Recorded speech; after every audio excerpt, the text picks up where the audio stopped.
Hello! সবাইকে জানাই শুভ শারদীয়ার অনেক অনেক শুভেচ্ছা। দিনটা ছিল পঞ্চমী।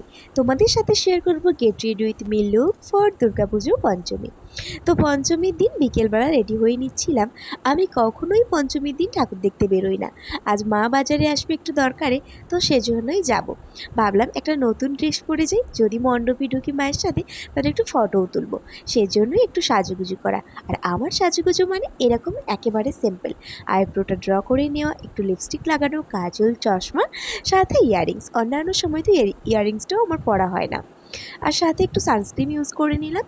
তো যাই হোক, এখানে আমি এই ড্রেসটা পরেই প্রথমে রেডি হয়ে নিয়েছিলাম। তারপরে ভাবলাম যে না, মা যখন আসবে মায়ের সাথে আর যে কোনো উপায়ে ঠাকুর দেখবো। মা খুব একটা বেরোয় না, তো সেজন্যই ঠাকুরও দেখা হবে। তো সেজন্য আমি ড্রেসটা আবার চেঞ্জ করে নিই, এই মানে থ্রি পিস সেটটা পরে নিই। তো এইটা আমি নিয়েছিলাম মিন্ত্রা থেকে, অনেকদিন আগেও তোমাদের সাথে শেয়ার করেছি। ড্রেসটা আমার খুব পছন্দের ছিল। আর আমাকে পরে কেমন লেগেছে আর আমার এই পঞ্চমীর দিনের লুকটা কেমন হয়েছে অবশ্যই কমেন্টস করে জানিও। তো চলো এখন ঠাকুর দেখে আসি, আর বড় ব্লগটা তোমাদের সাথে শেয়ার করবো পরে।